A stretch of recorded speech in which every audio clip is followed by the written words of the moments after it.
All right. Good morning, everybody. Today is Thursday, August 25th, 2016.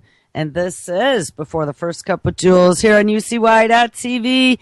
Happy Thursday, everyone. It is a balmy 71 degrees and very damp here in upstate New York. I woke up this morning and was surprised that it was very wet outside. It looked like we had gotten quite a bit of rain while I was sleeping. So where do we leave off yesterday? We titled the show, and I told you I would do it. It's, quote, unlikely for AI to behave optimally all the time.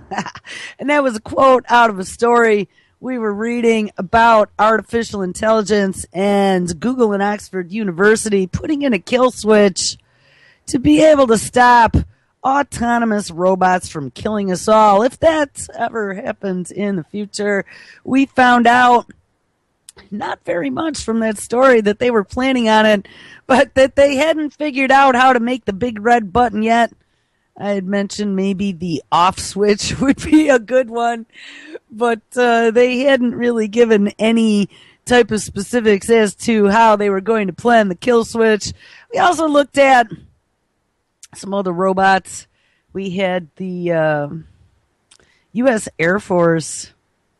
Actually, we had NASA making the Internet of Things connectivity for firefighters, and there had been a story back from a few weeks ago about them building something similar for police officers to be able to coach them on how to appropriately deal with the public, but that didn't fly too much, so now they're putting it on the firefighters, trying to give them not only insight into the layout of the land that they're walking into during a fire, but also they have biosensors on their equipment and making them have connectivity, potentially screens in front of their face masks or whatever.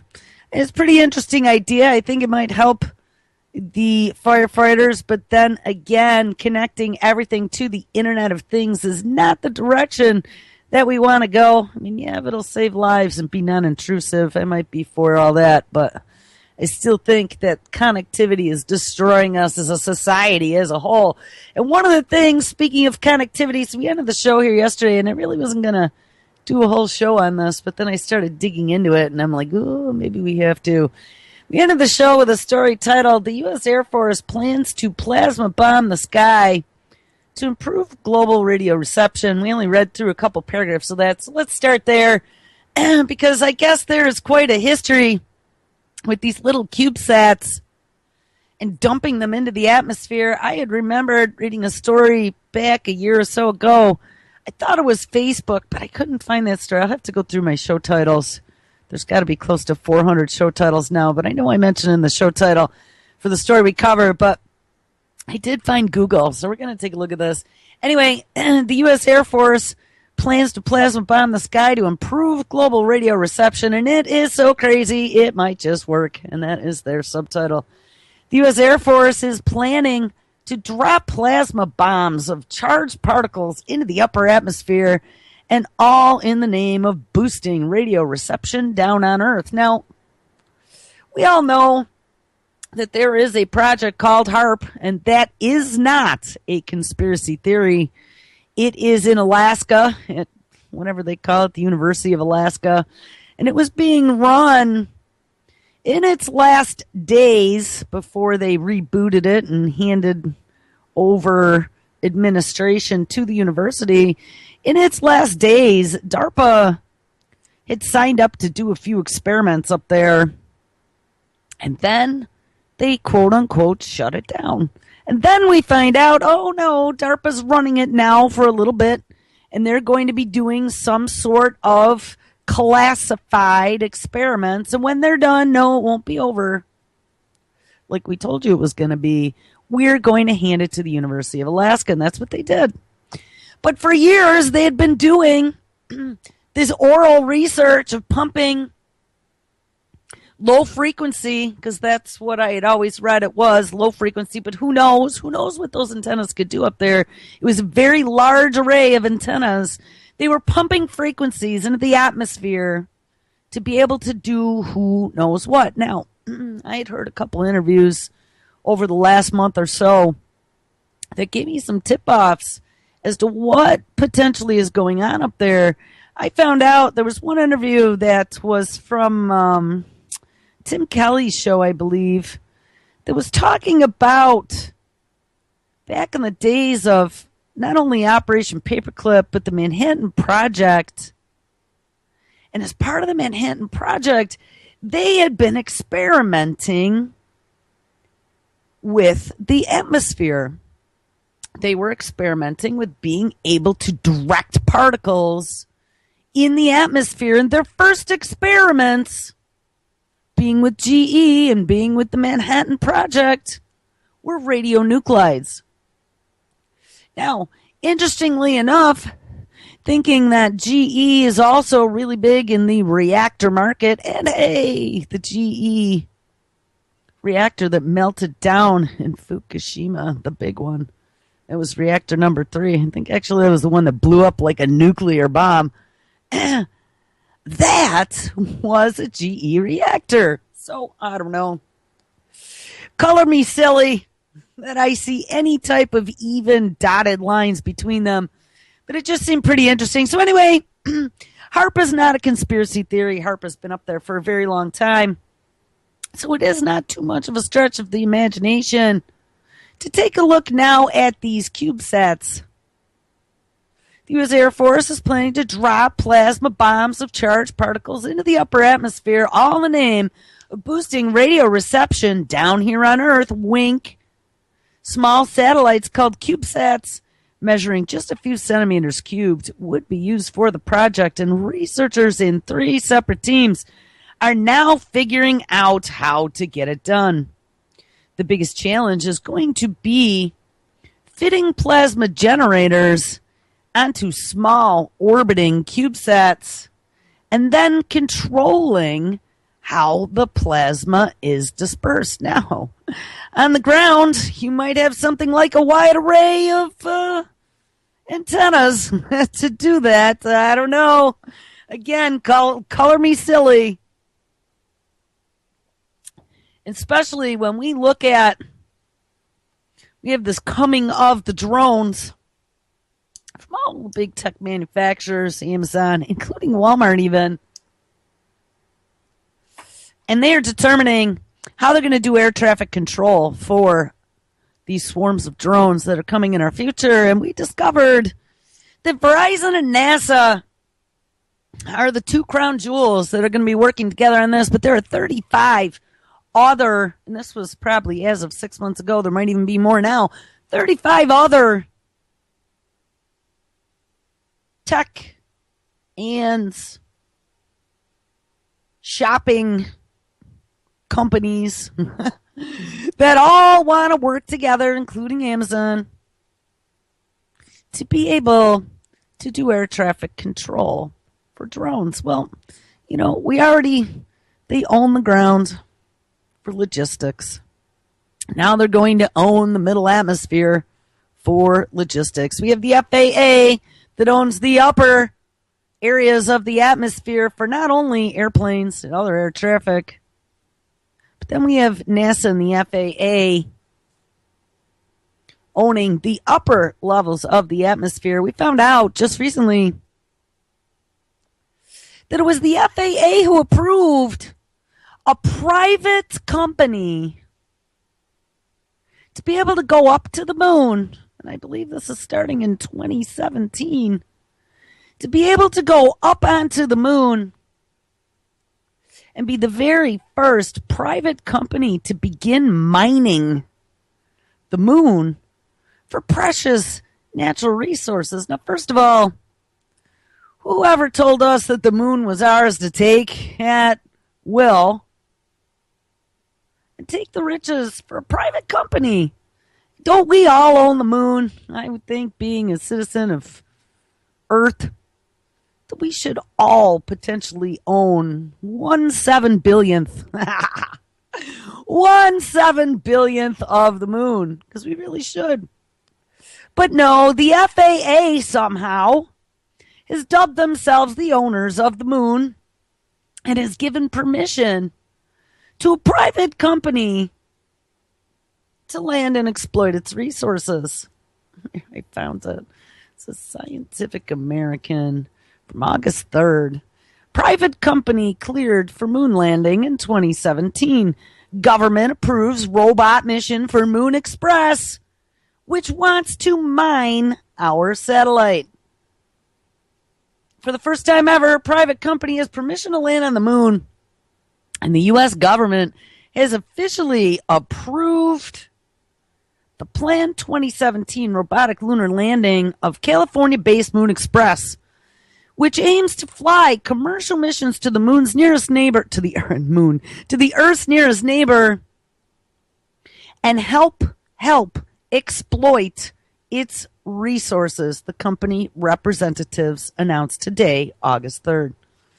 This is not only a milestone, but really a threshold for the entire commercial space industry. Yeah, the one we didn't know we had, but apparently we do now, says Moon Express's co-founder and CEO Bob Richards to space.com. Previously, companies had been able to operate only on or around Earth, and the new approval, which is exclusive to Moon Express, could therefore, and how did Moon Express get exclusive approval? I'd like to know. Slippery palms and butt patting, I'm sure. While too exclusive to Moon Express, could therefore serve as an important regulatory guide for deep space commercial activity in general. Nobody's had a deep space voyage yet. We are still charting those waters, he said, but somebody had to be first. Moon Express submitted an application to, and this is what I was saying, ding, the U.S. Federal Aviation Administration, the FAA, on April 8th. The document then made its way through the U.S. State Department. These are all very interesting groups. The U.S. Department of Defense, NASA, the National Oceanographic and Atmospheric Administration, and the Federal Communications Commission, as well as the FAA. And the interagency approval took some time. Not because anybody was against or adverse to this, he said. It's just that we asked questions that had never been asked before, that had to be addressed and all worked out. So Moon Express can now focus exclusively on the financial and technical challenges of the 2017 moon mission, which will begin with the launch of the company's MX-1 lander atop a Rocket Lab Electron booster. Moon Express signed a multi-launch deal with Rocket Lab last year. And interesting that they did not involve Jeff Bezos' Amazon or Elon Musk's SpaceX. Very, very interesting. We need to look up who this Rocket Lab Electron booster, what this is all about, and who Rocket Lab is. I haven't heard of them yet. The main goal of this maiden launch is to test out the MX-1's performance and capabilities on the lunar surface. And Moon Express representatives also hope to win, and yes, we should have known it, the Google Lunar X Prize, which is a $30 million competition to land a privately funded robotic vehicle on the moon by the end of 2017. So we knew Google had to be involved in here somewhere. I know I'd read about that Google Lunar X, but I didn't realize that it was to land something on the moon by the end of 2017. So it is Google and their $30 million that they are offering as a dangling carrot to start getting companies to send projects to take advantage of the moon. And it appears that even though it's never been done before, the FAA, the U.S. State Department, the U.S. Defense Department, NASA, the National Oceanographic and Atmospheric Institute, more affectionately known as NOAA, and the Federal Communication Commission is all on board. But again, like I said, who owns the moon? Who says that we own the moon? I know China and India and Israel and a bunch of other entities have all been planning on going to the moon. And now I guess this Moon Express as well. But who owns the moon? What gives anyone the right to go mining the moon? And I'm interested to know whether Google's X Prize is just for places in the United States or if it is a global competition. We'll have to look at that. There's actually a story here, maybe just maybe after we're done with this one we can look at that. But I want to get to those little sat cubes too. The first team to pull off this landing and get the vehicle to move at least 1,640 feet or 500 meters on the lunar surface and then beam a high-definition video and photos back to Earth will win the grand prize of $20 million. The second team to achieve all of this gets $5 million, and another $5 million is available for meeting other milestones. At this moment, there are now 16 teams in the running. 16, guys. 16 people shooting for the moon. We're still shooting for the end of 2017, Richard said, of the maiden MX-1 moon mission. A lot has to go right, but at least we have a shot at our moonshot, given this regulatory approval from all these different entities. It's pretty insane. If all goes according to plan, future Moon Express missions will help access, extract, and exploit lunar resources such as water ice, helping to launch new era in space exploration, and other things company representatives have said. And all I'm thinking in my head is, hey, that Disney moon base that I asked many times, where the hell is it after all these years, might just become a reality. Especially, they were talking about the Playboy Bunny Mansion in space quite a few years ago. I don't know if you saw Hugh Hefner sold the Bunny Mansion to his next door neighbor for something like $100 million. So there is no more Bunny Mansion. So it might be time to get kicking it on the moon.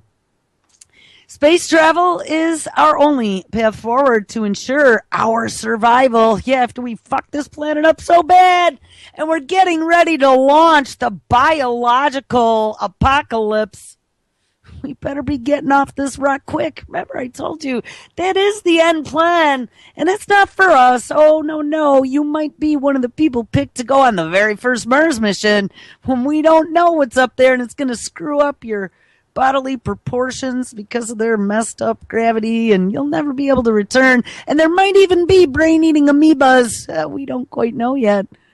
Yeah, you might be able to go on that off-world mission, but not on any of the ones that have been approved for royalty and rich people. And that's the one with the good food, not the bug protein.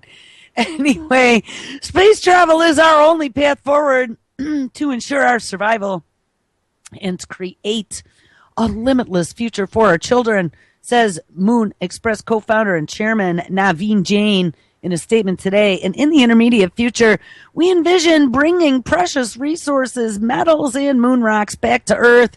Don't worry about it. Don't worry that there might be any moon virus up there that we don't want to bring back here to Earth, because we're not going to do it in any type of bio level 4 facility. I mean, what? How is this? I would hope that they would, but we apparently are seeing that any of these technologies, because I'll tell you, I looked long and hard, and I did not see much of any type of biosecurity in any of these pictures that I saw, and maybe they were just staged, I'll give them that little inkling of a doubt there. But in any pictures that I've seen and any stories that I've read about biotech and some of the mad science they're doing in labs, I have not read about any type of high level for security. No face masks. They got little lateral gloves on. Yep, pretty in blue. That's a nice matchup with their little white coats that they wear and their shiny little goggles. But besides that, I'm not seeing any type of mouth coverage. I mean, maybe they got an N95, but then who knows what we're dealing with biologically engineered to be Trojan horses and circumvent immune systems or whatever. I mean, you would think that this would be treated at least as half-assed as anthrax and smallpox, which is supposed to be under high level security, and we find out isn't really either. But how scary is this? So let's just bring back precious resources, metals, and moon rocks from another heavenly body that we haven't been up there since 1971 or 2 to explore, and have no freaking idea, really, since we didn't have the technology back then to be looking at things microscopically or with electron microscopes. But hey, we're pretty sure there's nothing up there that's gonna eat humans or anything like that. Like, how insane, guys! This is like playing chicken from 1,000 different directions and then rolling the dice to see what the big apocalypse is gonna be. We're the next superbug. Something that can wipe us all out because it's never been here before. Hey, don't worry. It'll be quick. It won't be that painful. In 15 years, the moon will be an important part of Earth's economy and potentially our second home. Now, speaking about our second homes, there was another story, and I really didn't want to get on alternate Earths, but there was another story from last night. It was a big announcement. Right at our nearest star, they discovered an Earth-like planet in the Goldilocks zone. And if you can hold the phone just for 1 second, I don't know, I published a few things since last night. I have it up here somewhere. If I can't find it, we might have to save it for tomorrow, but I thought it would be a good segue. Oh, come on, come on, come on. Here it is. Confirmed! An Earth-like planet has been found in our closest neighboring star system. Science Alert, August 24th, 2016. The European Southern Observatory has finally confirmed that they have discovered a new exoplanet candidate named Proxima b, and I thought they had mentioned that one before. Maybe they have just now finally confirmed it 100%.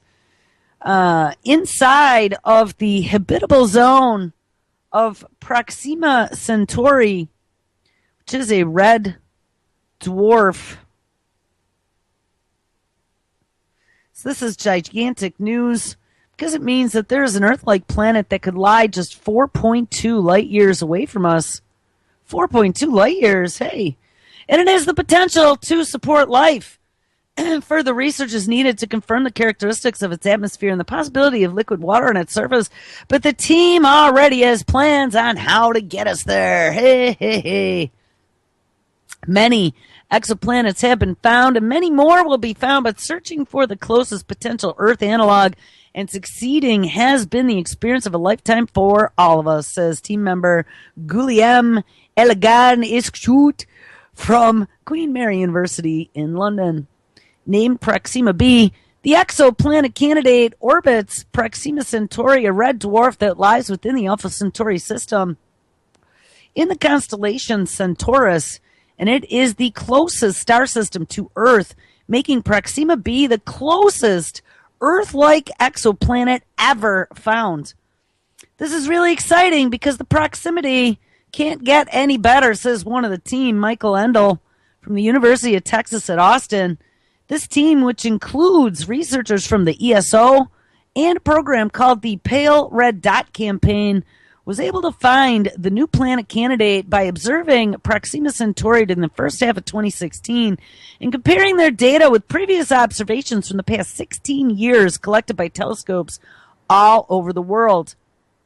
In collating 16 years worth of data, ding, it's all in a database, people, they found enough statistical evidence for the existence of Proxima b, and I kept checking the consistency of every signal every single day during 60 nights of the Pale Red Dot campaign, and first 10 were promising. The first 20 were consistent with expectations, and at 30 days, the results were pretty much definitive, so we started drafting the paper. What we know about Proxima b so far is that it is roughly 1.3 times the size of Earth, and there is a good chance that it is a rocky planet. It orbits roughly 4.3 million miles from Proxima Centauri, and it takes about 11.2 days to complete its orbit. So the days on this planet are only, or the months on this planet are only 11.2 days, or are the years? Wait a minute. If it orbits the sun in 11.2 days, that's a year. 11.2 days is a year. Well, that's pretty messed up. Not much of a growing season then, I would imagine. Its surface temperature is about minus 40 degrees Celsius, so I don't think there would be much of a growing season. And there's also the possibility that it harbors an atmosphere and liquid water on its surface at minus 40 degrees Celsius. How is that possible? Unless it was very frozen liquid water, something that would be key for life to form on this planet. Further observations are needed to confirm this, but fortunately, the team says Proxima b is in range of probes, which means one day in the not so distant future, we could be sending a spacecraft out there to take pictures. It's only 4.2 light years. And check this out. The team also plans to team up with who? Oh, Mark Zuckerberg, Stephen Hawking, and yes, Russian billionaire Yuri Milner. And we read about this. They were the ones that were looking at sending, again, those little mini satellites with umbrellas on them. And I thought they were CubeSats, as a matter of fact, out to go find us another Earth. Well, they're going to team up with these guys, including Zuckermucker, their team, who announced the $130 million project called Starshot earlier this year, that will send tiny spacecrafts to where? Oh, Alpha Centauri, in hopes of finding life. The Starshot team hopes to get their tiny spacecraft out to Alpha Centauri within the next 30 years, and as their project continues, as well as the ESOs, we will hopefully figure out much more about Proxima b. Proxima b is indeed our neighbor, says the team. So let's get used to it. So guys, we now have another potential Earth only 4.2 light years away. 4.2, not 4.2 million. I'm pretty certain I read 4.2 light years. Hold on, I'm looking. Let's make certain of that, because that was very close. 4.2, come on. I can't see it. I'm gonna sing until I see it. My computer is moving real slow now. It's 1.3 times the size of Earth. Its orbit is 4.3 million miles from Proxima Centauri. It takes 11.2 days to complete its orbit, and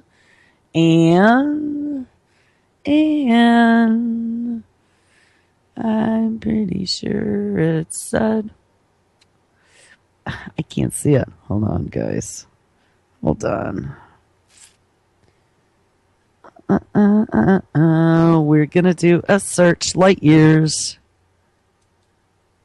Here we go. No, not enlightenment. Let's go up. Not there. No, let's go up. 4.2. It was right at the beginning. Light years away from us. It is. It's just 4.2 light years. So anyway, again, another thing that was interesting about this, and I had thought that it was the same star system. That was Zuckermucker's Hawking and that Russian billionaire for that Starshot project where they were going to send all those mini satellites to go searching. I want to take a look at that, because then we're going to get into these CubeSats.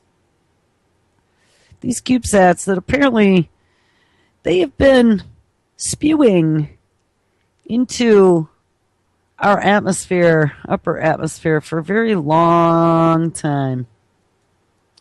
Now, when I plugged in the search term, it brought up the Google X project, and that is not what I want. Oh, well. I'm going to give it up here. This computer's moving so slow, I can't even click. So, all right, skip it. We'll look at it tomorrow. Okay, so now that we have established that there's a private company going to the moon, and that we have now found our closest potential replacement Earth just 4.2 light years away, and that Mark Zuckerberg, Stephen Hawking, and Russian billionaire Yuri Milner announced a $130 million project to spew little tiny spacecraft into the atmosphere and send it to Alpha Centauri in the hopes of finding life. And that the U.S. Air Force is planning on launching lots and lots of little CubeSats into the sky to plasma bomb it to improve global radio reception. There was a story from about 10 days ago.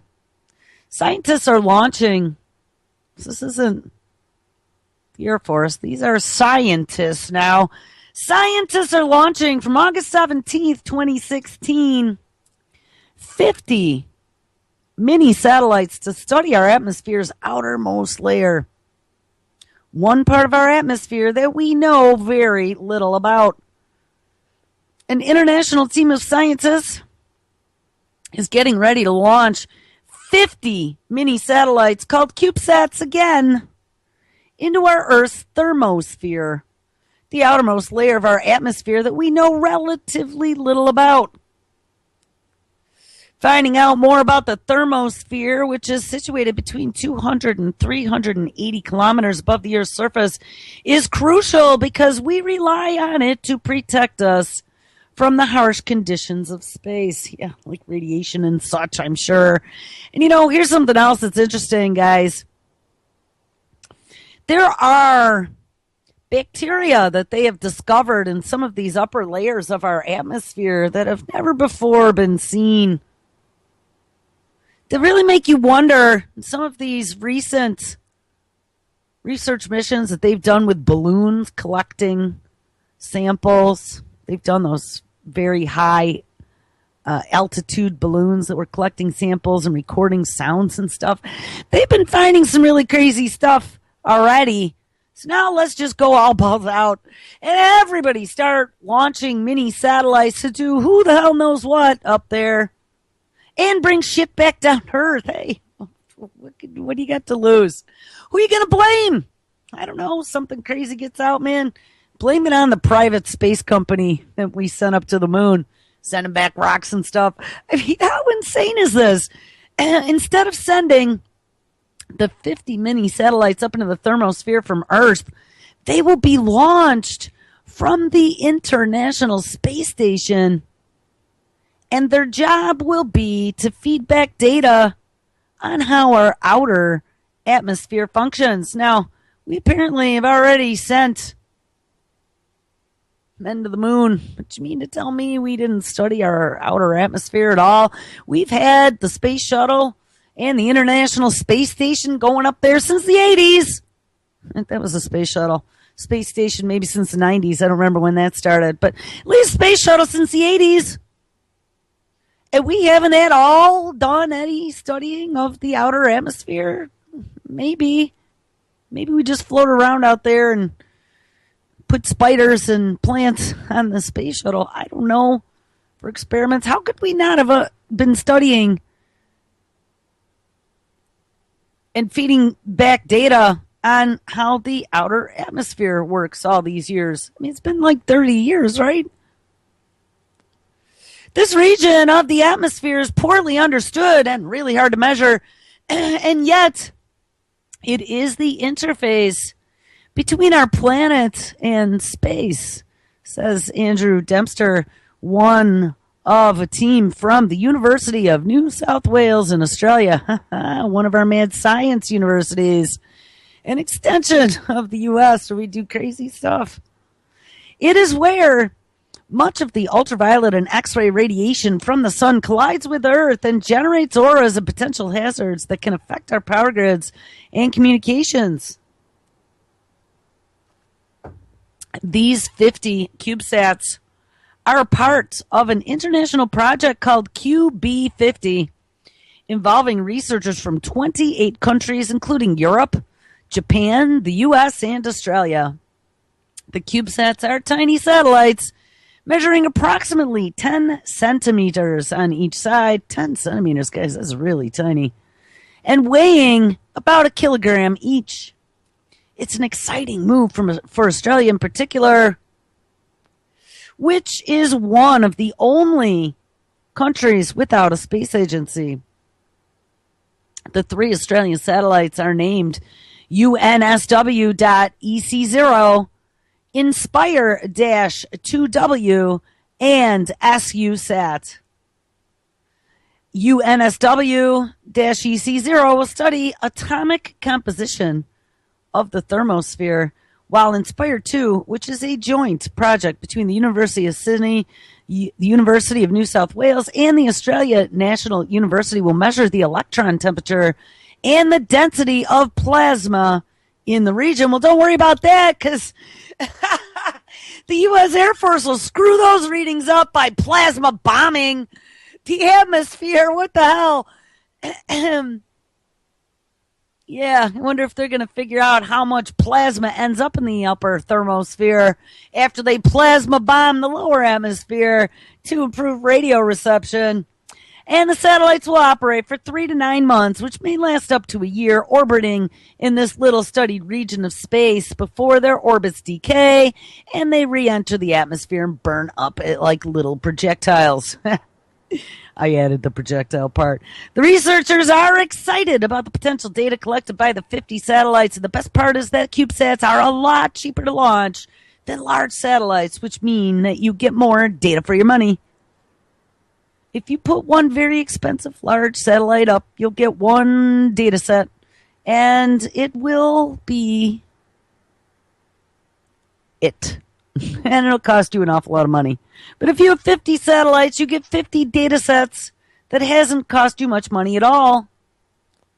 And that being said, these satellites still aren't cheap, costing $750,000 each to produce. Well, they should get that the Weiss Institute for Biologically Inspired Engineering that makes the origami to start building you cheap little 10 centimeter by 10 centimeter by 10 centimeter little mini cubes.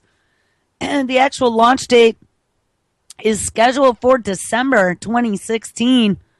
And they will be sent to the International Space Station using the orbital ATK Antares rocket that blasts off from Wallop Islands, Virginia. They will then take about a month to be deployed from the ISS. Drifting down from the ISS's 380-kilometer orbit to the lower regions of the thermosphere.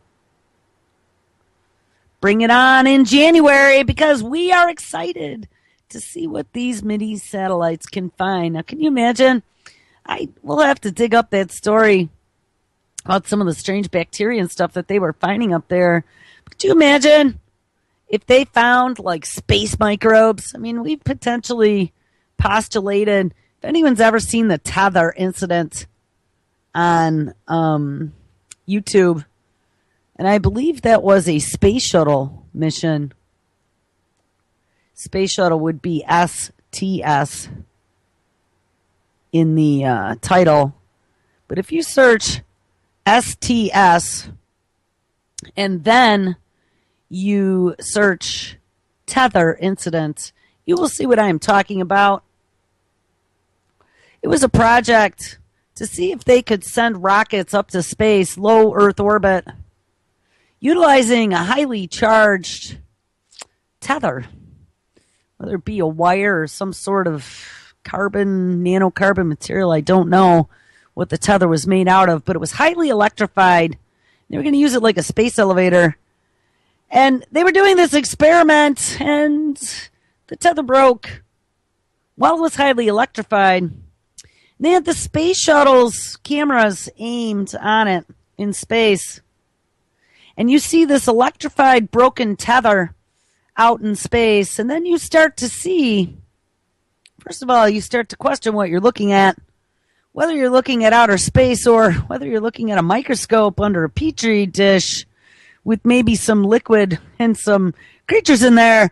Because the next thing you notice, there are all these flashing things at varying different levels of luminosity and opacity that are all swarming toward this broken, highly electrified tether in outer space. And then the camera zooms in. Then you can see these things very clearly, and you go, oh, holy shit, what is that? Gotta tell you, out of any conspiracy, anything about life being in space that I've ever seen, that tether incident, which was a direct NASA feed, has probably been the crown jewel of anything that I've ever seen to question that maybe, just maybe, in space there could be life living microbially like we have in our oceans or in our waterways, like we have amoebas, like space amoebas. That's what my husband called them. And they actually locomote, and you can see almost inside some of them, and you will see whether it's liquid or energy or whatever the hell it is inside of them is pulsating. Check it out. I will put a link to maybe one of those clips in the notes to the show, but it is the STS space shuttle mission. I don't remember what year it was from. It's probably the early to mid 90s. So it'll be STS and then tether incident. You will find it. All right, anyway, to get back to more of these satellites, so they're looking for something. They're sending a commercial mission in 2017 to the moon. We are now potentially looking at an Earth-like planet that is only 4.2 light years from us. And that team is the European team is going to partner with Zuckerberg, Hawking, and Russian millionaire to send some exploratory satellites out that way. And now we got the Air Force and scientists and the space station all launching mini CubeSat satellites all over our upper atmosphere looking for something. Well, it gets even better, guys. August 9th, 2016, and these are all within the last week, so how amazing. Kepler, the Kepler mission. This is Kepler Communications. I don't know if they're related to the Kepler mission. Kepler was, they put out one of the satellites that went way, way, way out there. Kepler says this is Kepler Communications. Gets $5 million. This is from August 9th, 2016. Kepler gets $5 million to launch a network of football-sized Internet of Things networked satellites. Guys, the Internet of Things is now going to be across our sky. Thank you, Mr. Dan Cooper. That is the tether incident in chat. Kepler Communications has raised $5 million in seed funding to create a network of small, easily replaced satellites to create a real-time network through the Internet of Things, more affectionately known as IoT. Internet Things devices that can communicate, essentially building a cellular network in space through which machinery and equipment can talk to one another and what an interesting term, to its handlers. Ding, ding. You can think of it as a cell phone tower network in space, but not to serve my phone or your phone, but to serve any machine or asset in operation, says co-founder and CEO Meena Mintry, explaining about Kepler's product in an interview. Now, when we start looking at the story we looked at yesterday, China and South Korea going all crazy, being able to build robots and artificial intelligence that can be deployed anywhere. And we already looked at Baxter with cloud learning and connecting all devices to the Internet of Things, which will become the Internet of Everything, we found out. And she talks about how we can connect any machine or any asset in operation to this future networked satellite Internet of Things. Guys, the bag is closed. It's over. We have been now trapped on planet Earth. There will be no getting off this rock for you or me. Nope, nope, nope. Bagged and tagged and tracked from a space level. Don't forget that anything that can be used to surveil can be used as a weapon, can be used in telemetry, and could be used to enslave. This is not for planet Earth's benefit at all. And it's all being given to corporations to be able to control and then work with the governments of the world. This is corporate technocracy, transhumanist crazy, gone completely off the rails. So if you, and this is our example, so if you're a tractor doing mining operations in the middle of nowhere, you can use our network to relay information about the health and wellness of the tractor. Think about this too. If you're a robo-bee, and this is my insertion, you're a robo-bee out working the fields, pollinating GMO corn crops, just like you were told, sending your data up to our little CubeSats. We can then call on you when there is a surveillance emergency. I don't know. We need you to go take a look in the field over yonder, bzz, little robo-bees. We're going to send you the signal real time from our little CubeSat satellites, and swarms of biologically inspired engineering from Weiss Institute can go zipping over to Farmer Brown's field and check out what is munching on the alfalfa. I mean, guys, I can't even comprehend all the craziness that can come out of this. And I mean, not saying we don't have satellites already up there. You can go, there's a plugin for Google Earth. I don't remember what the plugin is called, but you can search it. Those plugins are called, have an extension of KMZ, Kathy Mary Zoo. So if you search satellite KMZ in Google, you probably will be able to find it. And then you just run this little KMZ when you are in Google Earth, and you will be able to see Earth from a distance and every satellite that's around it. And it literally looks like there's a junk pile around planet Earth. You can zoom in on them, and it'll give you the statistics on whose satellite is who's doing what with it, unless it's military. Some of those will show, and some will just be kind of blank of most of it, but it'll tell you who owns it anyway. But there's already millions of satellites and tons of satellite junk up there. But what makes this different is that this is going to fully integrate to the Internet of Things intentionally, as opposed to being many disparate networks, number one. And number two, these are going to be cheap to launch comparatively. They'll be able to launch them on the fly, dump them from any of these commercialized space missions in the future, or launch them from any of these commercialized pay-as-you-play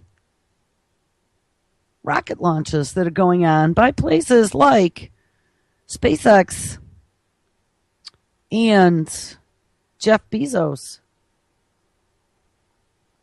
The Kepler network, which uses an array of small satellites called CubeSats in industry vernacular, could also provide the data connection necessary for the International Space Station to send back photos to Earth, says Mintry.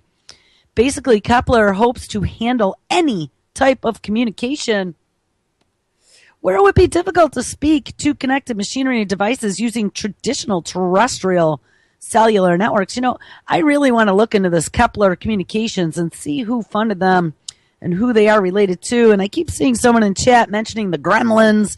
Yeah, the Gremlins were a DARPA project for some of these autonomous sky drones. And we also had Facebook and Google working on 5G to be able to spread internet to every nook and cranny of the planet to make sure that even the tribes in Africa have the benefit of connecting to the global community of Facebook and other social media. And it even says it is a bit like what Facebook and Google are trying to do with their efforts to bring internet connections to rural areas. But Mintry says Kepler is focused on machine-to-machine communications exclusively for now. So that is enabling the whole back end of the Internet of Things globally, since technical limitations of its satellites would make it difficult to do things like host real-time voice communications. Mintry also cites the much higher growth potential of commercialized Internet of Things communications versus traditional cellular data networks as a reason to focus their offerings. You've probably heard the expression hardware is hard as it pertains to startups, so it stands to reason that space hardware is harder, but Mintry has space credibilities. He completed both his undergraduate degree and his partial PhD studies in aerospace engineering, and he worked at the aerospace manufacturer Pratt Whitney after school. And after working at a number of startups, including director of engineering at T-Bot, a startup making full-service kiosks to brew and dispense loose-leaf tea. Yeah, I'm sure that gives you the credentials. Mintry decided to found his own company, and Kepler Communication was born. We are setting up to have our first 2 satellite launches at the end of 2017, although details about their launch partner will be revealed later on, so we don't know who's launching these puppies yet. It'll be interesting to see who they partner with. And by the end of this year, 2016, they will be ready to do the important work of testing the hardware they've designed in Earth's upper atmosphere, which should provide important data about space-based performance. Well, if they're saying by the end of this year, then I'm wondering if they aren't going to be launched by the space station as part of that Australian global test we just read about. Attracting investment was not easy, said Mintry, because a lot of investors balk at the idea that a startup can create a product used for space. But he also says the climate is changing, and luckily there's been a huge shot in the cost of creating space-based technology thanks to moving away from huge, expensive satellite infrastructure that was designed for a decade or so of use, with costs that you needed to amortize over time. Small and expensive CubeSat-based designs mean the spending barrier for building satellites is much lower, and because of the standardization of things like form factor and the reduction of launch costs, there's a whole host of things that are contributing, and it is now in the range of tons of startups to have space-based operations. Now, we could even read more. There was a story that came out in 2013 about them launching CubeSats. NASA is offering launch opportunity to anyone with a CubeSat. So that's what makes me wonder as to whether or not these 2 projects, the NASA International Space Station CubeSat launch that's being done for science and the CubeSat launch that's being done for Kepler Communications to enable the Internet of Things in upper orbit, aren't part of the same project as we see NASA offering to let everybody's stuff go. But there was another story, and this might be where we'll have to end it until tomorrow. And tomorrow we're going to have a special guest toward the end of the show. If anyone remembers, from Truth or Talk, Verstein Henry. Verstein messaged she'd like to come on and talk for a little bit. She moved and started a new life and started her own new career. Has released an album. I'd like to share that with us. We're going to have Verstein on tomorrow, probably for the last half hour or so of the show. But this is where we're going to kick it off tomorrow. Satellites could one day double to provide internet and self-aware algorithms, ding, to Google's customers. This is a story, June 10th, 2014. Google buys Skybox and Net's HD imaging capabilities. Google spent much of 2013 and 14 on a tear with aggressive acquisitions, and now it's made another bold bid, scooping up Skybox Imaging, which is a satellite imaging firm. According to Recode, the deal is worth $500 million, and talks reportedly began in April of 2014, but it wasn't until Skybox scored $70 million in a May venture capital funding round that Google lofted such a substantial valuation. One of Google's best-selling points of its search engine was its tightly integrated Google Earth service, but now they can do high-definition resolution and accomplish even more exotic goals. Google Earth is currently stitched together from low-resolution satellites, but now with their purchase, they'll be able to get HD with Skybox. Skybox, as the name might imply, employs what? Oh, tiny box-shaped satellites. Oh my goodness, where have we heard about that? To provide its own in-house imaging capabilities. Based in Mountain View, California, this company was founded by Stanford University graduate students. Oh, just like Google. But this one was in 2009. Skybot's fleet consists of microsatellites, which draw their inspiration from CubeSats, and it would be appropriate to refer to traditional CubeSat designs as nanosatellites. And Skybox, they're referring to theirs as microsatellites. So, guys, the CubeSat comes of age. The roots of Skybox imaging lie in the CubeSat protocol of 1999, and we are going to blanket the atmosphere to be able to not only high-definition image you, but to beam you algorithms to all of your equipment and gear all across the planet. Well, not really sure where my bumper is, but it is Thursday. So make sure you stick around because Mr. Kevin Blanche is live up next. All kinds of live radio, brand new. Chuck Ocelli, and Ron Gaiman, and SM Gibson. Have an awesome Thursday. And I will catch up with you tomorrow. Everybody take care.